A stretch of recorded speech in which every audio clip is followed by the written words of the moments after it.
Thorne is back as brilliant engineer Riri. Is that right? Riri.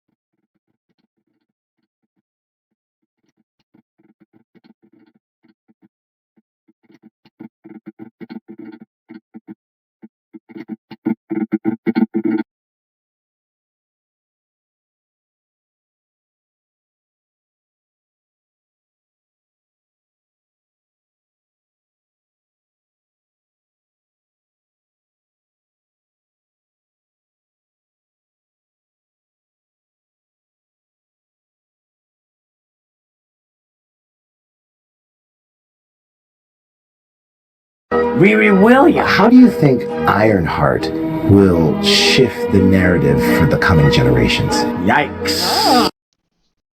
Mic off.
I love that lyric. Looks like us, you know what I mean? Long nails, long hair, popping out here.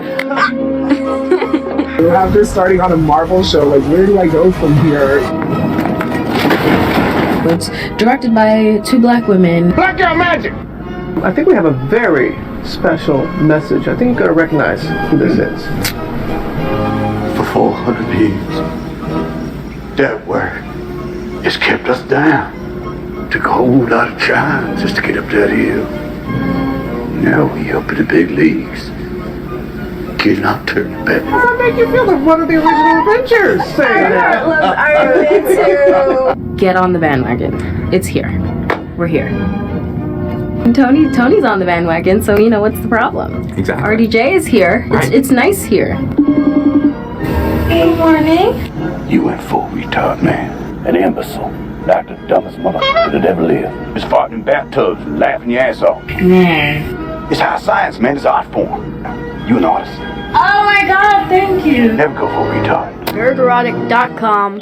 Friends, Disney Marvel's had a rough time of late. It's been almost a year since the release of Deadpool and Wolverine, the billion-dollar box office smash, and as predicted, it was just an anomaly and it would be right back to Dominic Thorne is back as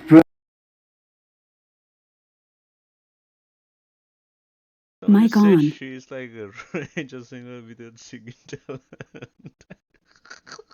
Critical drinker.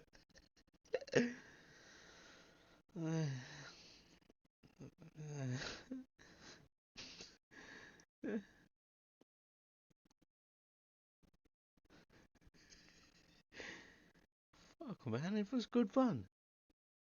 It's not that bad. Fucking loved it. Brilliant engineer, Riri. Think, yikes. Pop it. I go And Let's get up there now. Tony. Doctor, it's high science, man. It's art form. .com. Release of Dead. It was just an anomaly. Been all down. We're going to start happened as Disney Marvel has put out a steady sewage stream of slop featuring A and B list characters that even comic book fans would have a hard time caring about, that are radically altered in some form or another, be it the passing of a mantle or just an outright race and gender swap, so these characters can reflect the Los Angeles that they live in today. We've gotten Theater Kids Marvel with Agatha all along. The gayest project Marvel has ever done. Yup. Which admittedly is the best performing Disney Marvel thing since Deadpool and Wolverine, coming in 45th on the Nielsen Top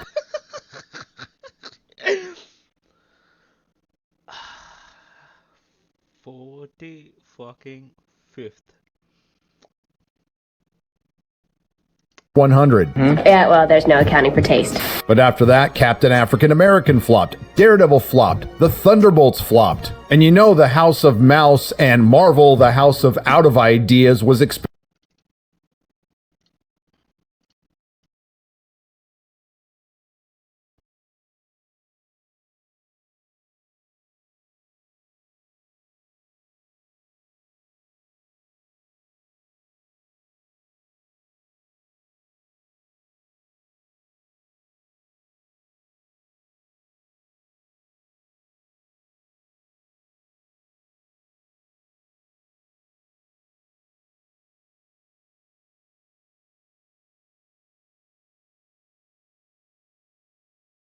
expecting at least one win in there. A win they didn't get. And this brings us to Ironheart. Maybe Kevin Feige was thinking he could sneak this in between a couple of hits. Turns out that was Not a great plan.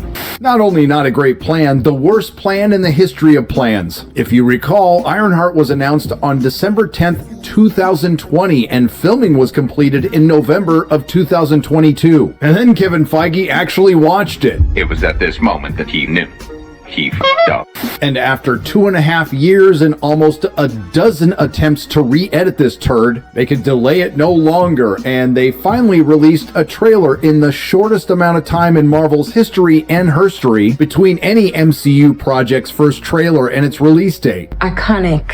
Which was ratioed into oblivion for good Yeah, sure do organic. reason. Iconic. Because it turns out adapting an unpopular character from an unpopular comic that was canceled multiple times, Iconic. and then deciding to have the genius idea to adapt it into a television show that cost between $100 and $150 million, coincidentally greenlighting it right after the events of the Summer of Love, purely as a virtue signal, adds to the Olympus Mons of evidence that The fuck is this, man? Come on, man.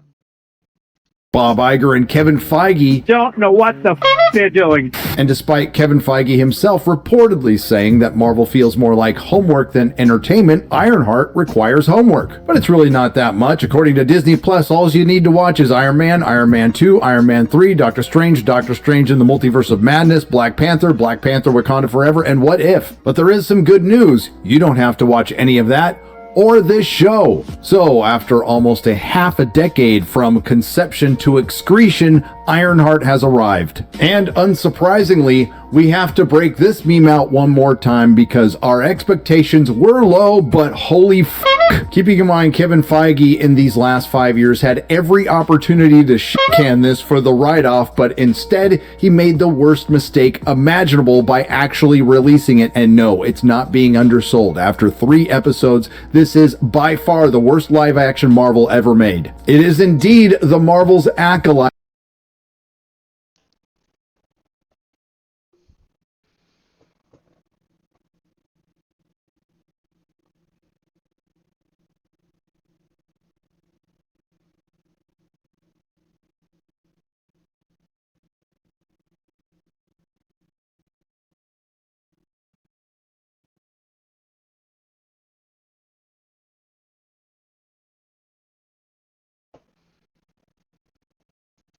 although maybe not as funny. At best, it's 25 minutes of content stretched across an hour and a half, not counting the 18 minutes collectively of credits, which were sweet relief. The show could be best described as boring, frequently interrupted with the purest forms of cringe, and unintentionally hilarious due to the portrayal of diverse characters in the most stereotypical way possible. I've put this off long enough. Let's talk about Ironheart. Now, credit where credit is due, a show that clearly knows it's one and done, doesn't waste any time, and alienates the audience right off the bat, because this is how it starts. Here we go, okay. Excuse me? Just to let you know, your girl finna be bigger than Johns. Right. Bigger than Gates. Right. Bigger than Penn. Right. Bigger than Stark. Yeah, come on. No. The only thing your girl finna be is as big of a failure as the Marvels. But to be fair, she could potentially be as big of a villain as Bill Gates. Now, if that wasn't bad enough, Riri's friend Natalie says this. What do you want? More than anything. A knife with thorn his hammer. And his hammer? Well, I guess that's on brand for Disney. Flick too hard, damn it! Anyway, most of the first episode is dedicated to getting to know Riri Williams, and I gotta say up front, she is the definition of grace and humility. I'm here because I can be the greatest inventor of my generation. I'm gonna need the... Bro, what the fuck? I'm me? I'm the greatest invention? Who the fuck wrote this shit, man? equivalent of a whole vibranium mountain to be great. Due respecting. Vibranium? Joy, what do I get out of matriculation? Some job in Palo Alto with a tiny window and a bunch of guys I have to pretend to like? I want to build something undeniable. You want me to be small, but I refuse. Now it's here where she gets called out on her and it's also an unintentional description of the show. That's a hot pile of garbage. But then it's right back to it. You, Riri Williams, are making an iron suit. People are obsessed with them. I could build 1,000 other things and no one would care. But if I could build one of them, better than everyone else, people got no choice but to respect me. And it wouldn't be Disney Marvel if they weren't taking a shot at the legacy character that she was supposed to be replacing. I need cash, money. Do you think Tony Stark would be Tony Stark if he wasn't a billionaire? Tony I was just about to say this shit. Stark was able to build this in a cave with a bunch of scraps. In a fucking cave. How come you're not working at, like, I don't know, Stark Industries or something? He contributed immensely to the field, so I won't roast Tony Stark off rip. But I'll have $1 billion. Tony Stark was able to build this in a cave with a bunch of scraps. But it doesn't end there, because the crack, or more accurately described, on-crack writing team at Disney Marvel attempts to make Riri even more endearing by having her get expelled for selling completed tests to students. You sold completed assignments to students at every school in the area. After that, Riri steals the ironheart suit that she thinks she's entitled to because she built it with money from a grant. She built that with her own grant money. And she flies home to Chirac with the help of the MIT AI, who's a gay pencil. Sup, I'm Trevor.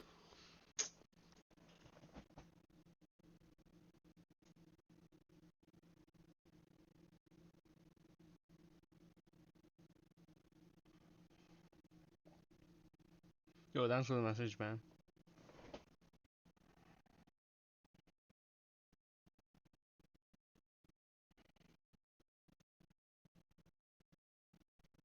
IT's teaching robot and virtual operational resource and your very own AI assistant. Violin. And your very own AI assistant. Now, if the show... Virtual gay assistant. Why not just virtual assistant? ended with her being expelled 10 out of 10. Unfortunately, it didn't, but if you're a viewer out there who made it past this part and to the end of the first 3 episodes, you deserve reparations. Hey, yo, get off the street. So Riri makes it back home, cut off from her gay pencil AI and broke. And through a series of contrived events, she runs across another race-swapped character from the comic books, the Hood, who we will now call Da Hood, and his League of Extraordinary They-Thems, who we'll get to later. And just Yo! What's that? in case for a moment you forgot that Riri Williams was a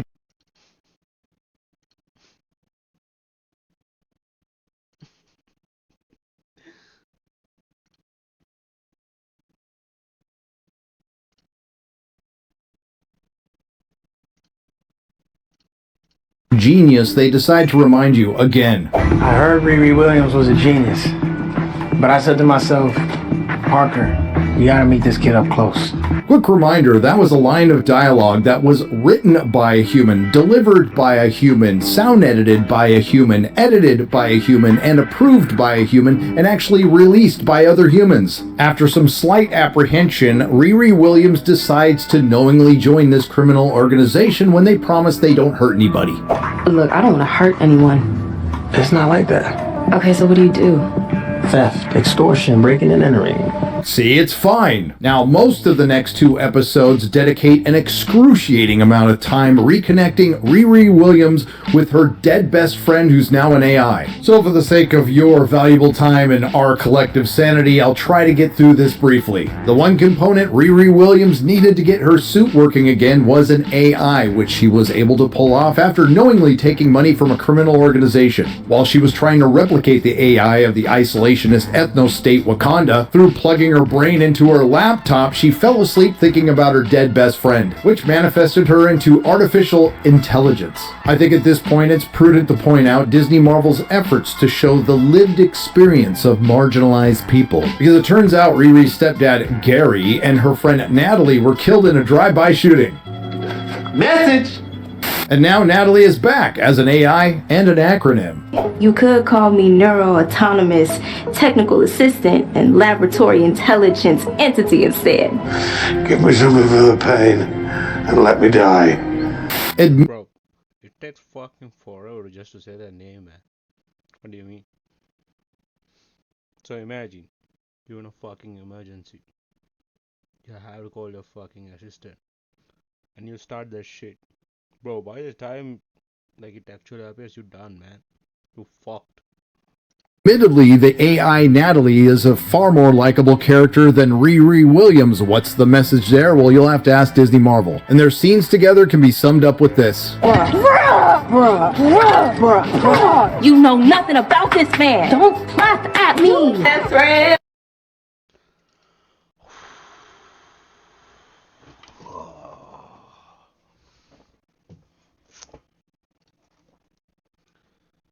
That's my best friend.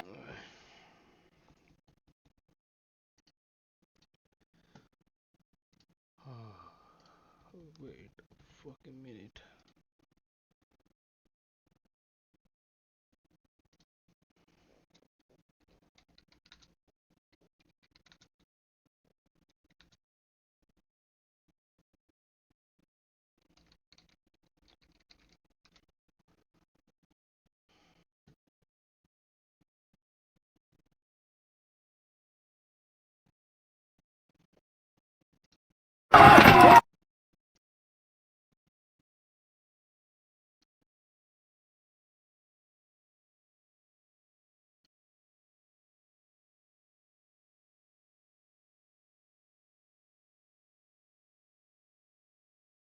So yeah, that's what it is first.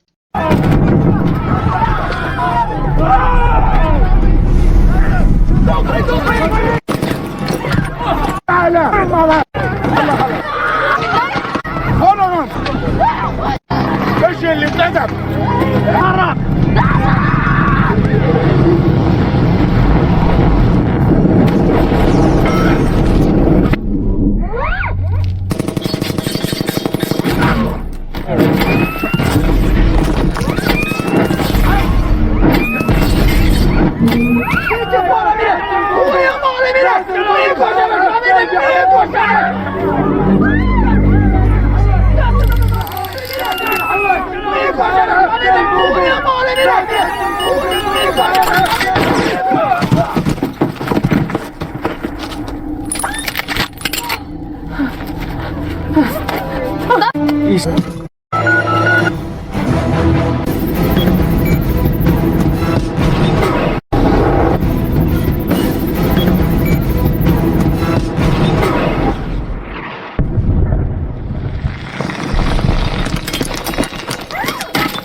So you saying we decided to fucking go from this one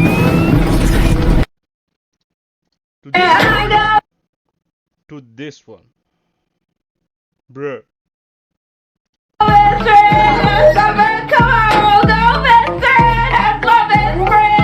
Now will you upgrade the soup?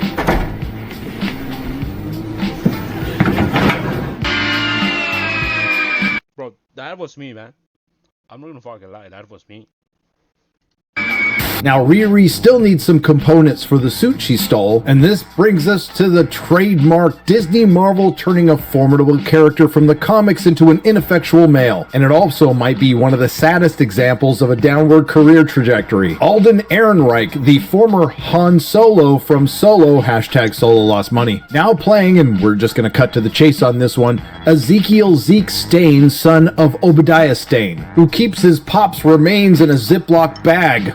The hell, Joe? Why is he in a baggie? We weren't close. And now the supervillain from the comic that looked like this now looks and acts like this. Heather?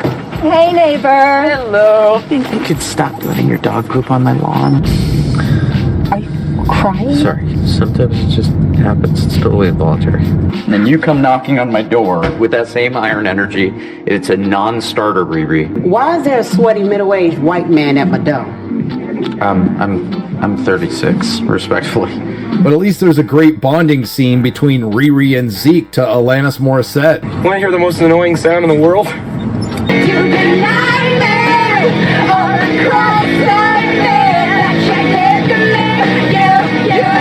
Bro, this shit is fucking painful, man. Don't even think about watching this one. No, hell no.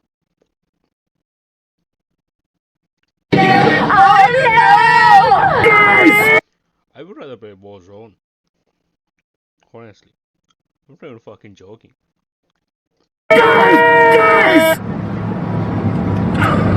Now I'm skipping past a couple of characters because they're too boring to mention, but the cast is rounded out with DeHood's gang, the Groom Patrol. And most of them are based on characters from the comics that are changed just a little bit. There's Cousin John, who's John King. He doesn't look like his last name is King, but you never know. Then there's the Blood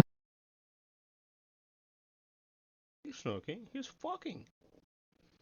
siblings, who are based on the Blood Brothers, who started out looking like this in the comics. And while using some creative license, there's a slight variation from the source material. Now they're played by a couple of lesbians, who in a moment of rare accurate representation are shown in a flashback beating the hell out of each other. But let's keep in mind this is Disney Marvel, and of course they're the muscle, and they beat the hell out of every dude in the first 3 episodes. Then there's Clown, which is an appropriate name for a character in this show. Oh, and Eric Andre is in this for some reason, and I guess his career has seen better days, playing Rampage. Again, just a minor tweak from the comic books. He ends up dying, and his character arc is best.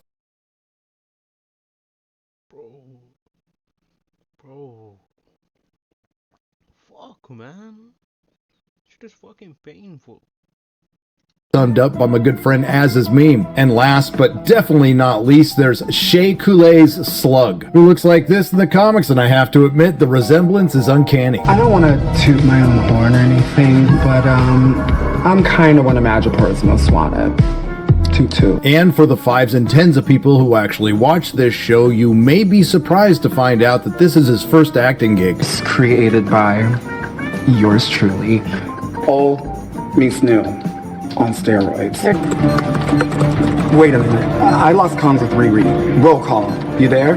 Hello? So after Da Hood and the Merry Suicide Squad pull off a series of capers robbing the rich, which is best described by everyone's pal Epic Mike on Twitter, all the action in the first 3 episodes of Ironheart are the poor disenfranchised innocent criminal gang beating up and shooting working class security guards, but they all work for billionaires, so it's justified. But what the Social Justice League doesn't know is Da Hood is in league with Mephisto. You know, the character that everyone thought was going to be in WandaVision until they found out that showrunner Jack Schaefer had never heard of him. Well, now they're going to waste him in this show, which is a shame because he's played by Sacha Baron Cohen, who coincidentally finally settled his divorce with Isla Fisher, and all he has to pay her is $75 million, and now we know why he took the gig. Anywho, along with extorting all these rich people, Da Hood is forcing them to sign a contract which I'm sure has something to do with their soul.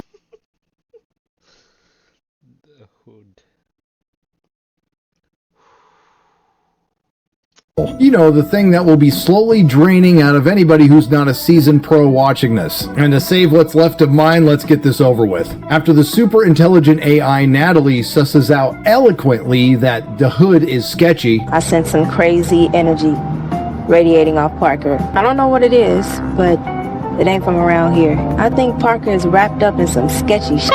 I don't know what gave it away, possibly all the robbery, extortion, and attempted murder. The super genius Riri Williams comes up with an unnecessarily overcomplicated plan to get a piece of the Hood's cloak to see how it works. And she plans to do it during the Agents of Antifa's final caper, which of course goes sideways. By extorting Hunter Mason, an evil rich guy who just wants to grow food, the Hood conveniently stands still while monologuing so Riri Williams can cut off a piece of his cape. She accidentally sets off an alarm and doesn't lift a finger while the Hood kills Hunter Mason, and then she f***s off so Da Hood can kill over a dozen working class security guards. Then she gets caught red-handed by Cousin John with a piece of cloak, who conveniently doesn't throw any of the knives he's specialized at throwing while fighting her, and then she leaves him to die. Our hero. But not to worry, because she feels really bad about her deliberate decision. And the last lines of episode 3 best describe the character of Riri Williams. Bree, please talk to me. You good? No!